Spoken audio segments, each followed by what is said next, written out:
একদিন হঠাৎ করে স্কুলে প্রিন্সিপাল স্যার মাইকিং করছে, আমার আমার কিছুদিন ছুটি চাই, আমি একটু গ্রামের বাড়িতে যাচ্ছি, সেজন্য আমি রেখে যাচ্ছি মিনিকে। এই দেখো মিনি মিনি এখন থেকে প্রিন্সিপাল থাকবে, বুঝেছো? তারপর প্রিন্সিপাল সহ স্টুডেন্ট সবাই শক খেয়ে গেল। এটা কিভাবে সম্ভব প্রিন্সিপাল স্যারের ঘোষণা শুনে? তারপরের গল্পটা তোমাদের চলো দেখাই। তারপর সমস্যা হচ্ছে, মিনি ছোট কিন্তু চেয়ার বড়। তারপর মিনি একদিন হঠাৎ করে সবাইকে ডেকে নিল তার রুমে। তার রুমে না, প্রিন্সিপাল স্যার চলে গেলেন। তারপর মিনি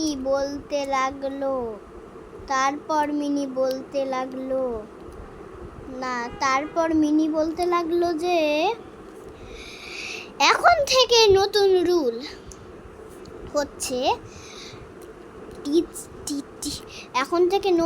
রুল হচ্ছে হোমওয়ার্ক করলে 10 টাকা ফাইন। তারপরে আইসক্রিম বাধ্যতামূলক, ক্লাসে ঘুমানো যাবে। তারপর বাচ্চারা চিল্লে বলে, বেস্ট প্রিন্সিপাল এভার। তার আরেকটা কথা বলতে ভুলে গিয়েছি, টিচাররাও ঘুমোতে পারবে।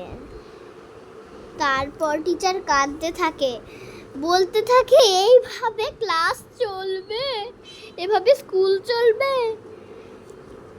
তখনই মিনি বলে আমাকে চকলেট না দিলে স্কুল থেকে বের করে দেব, টিচারদেরকে তাই বলে।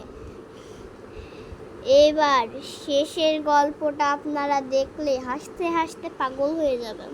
তারপর দেখা যায় যে আসল প্রিন্সিপাল স্যার ফিরে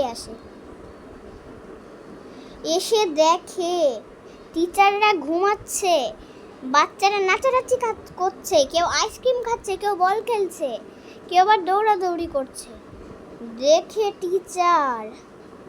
দেখে আসল প্রিন্সিপাল অবাক হয়ে যায়। তারপর প্রিন্সিপাল স্যার ফিরে এসে দেখেন কত চকলেট পেয়েছি, এতগুলো ক্যাডবেরি, একটা খাই। আমি আবার একবারই চকলেট পেয়েছি। আর তা দেখে প্রিন্সিপাল স্যার দেখি কয়টা চকলেট, 1টা 2টা 3টা। এটা দেখে প্রিন্সিপাল স্যার দেখে মাথায় হাত পড়ে যায়। প্রিন্সিপাল স্যারের